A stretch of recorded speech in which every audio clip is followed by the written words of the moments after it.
আমি নিজেও কৃষিকাজ করি। আমি কৃষিকাজ করতে গিয়ে দেখি জমি চাষ করতে যে খরচ হয় তাহা ধান বিক্রি করলে সেই টাকা পাওয়া যায় না। উনি বলেছেন ভালো লেগেছে এখানে, উনি বলেছেন উনি একজন কৃষক। মাননীয় স্পিকার, আমিও একজন কৃষক, আমি একেবারে হাতে কলমে কৃষক।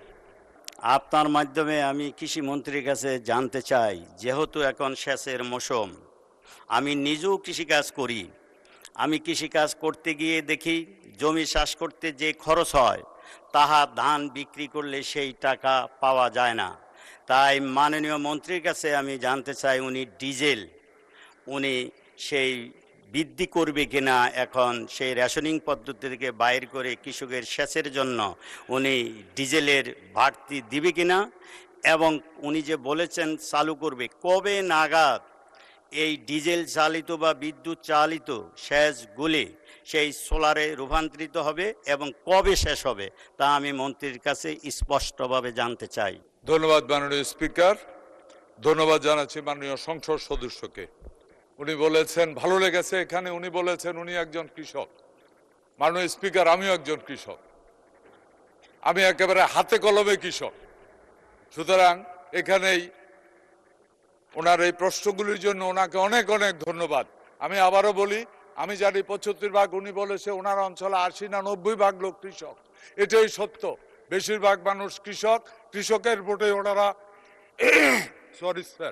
কৃষকের ভোটে ওনারা নির্বাচিত হয়েছেন, মেম্বার অফ পার্লামেন্ট হয়েছেন। সুতরাং এটা ওনার দায়িত্ব এবং কর্তব্য, এই 75 ভাগ বা 80 ভাগ বা অঞ্চল ভেদে 90 ভাগ মানুষের স্বার্থকে তুলে ধরতে হবে। ধন্যবাদ ওনাকে। ওনার প্রশ্ন ছিল কবে নাগাদ শুরু হবে। মাননীয় স্পিকার, এটাতে প্রকল্পটি আমাদের অ্যাপ্রুভ হয়ে গেছে। আমরা এই বছরে এখনো শ্যালো চলছে কোথাও কোথাও। এই সিজনটা শেষ হলে তারপরে শ্যালো টিউবওয়েলের ব্যবহার খুব একটা আর থাকবে না, বা ডিপ টিউবওয়েল ব্যবহারও খুব একটা থাকবে না। এবং আমরা যে প্রকল্পের কথা বলেছি এটা এই বছরের মধ্যেই আমরা করার জন্য শুরু করার চিন্তা করা হয়েছে এবং তাই করা হবে। আরেকটি প্রশ্ন করেছেন উনি ধানের দামের ব্যাপারে। যদিও ওই ব্যাপারটি, আমিও এটার পক্ষে, কৃষক তার ন্যায্য দাম পেতে হবে।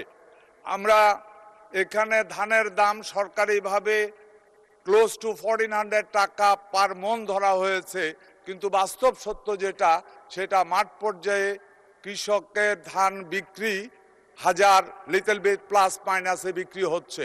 এখন এটা নিয়েও এরই মধ্যে আমাদের মিনিস্ট্রিতে আমরা মিটিং করেছি।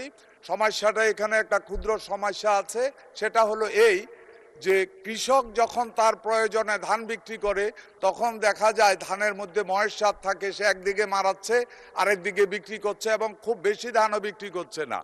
আর সরকার যখন কিনতে হয় তখন সরকারের পক্ষে 1 মণ 2 মণ 4 মণ কিনা সম্ভব না, অনেক বেশি পরিমাণ কিনতে হয়। যার জন্য আমরা মিনিস্ট্রিতে এরই মধ্যে আমরা একটা পলিসি তৈরি করেছি, সিজনটা শেষ হওয়ার পরে কৃষকের ধান যখন গোলাতে উঠবে তখন ধানের ময়েশ্চার নিয়ে আর কোনো চিন্তা থাকবে না। আমরা এই বছর থেকে আমরা চিন্তা করছি এবং ইনশাআল্লাহ আমরা এটা বাস্তবায়িত করব। প্রত্যেকটা ইউনিয়নের ভিতরে প্রথমে মাইকিং করা হবে, কারণ প্রত্যেকটা ইউনিয়নে আমাদের একটা করে খাদ্য গুদাম আছে। মাইকিং করা হবে অমুক দিন এই ইউনিয়নের সরকার ধান কিনবে, সুতরাং যার যার ধান আছে নিয়ে আসবে।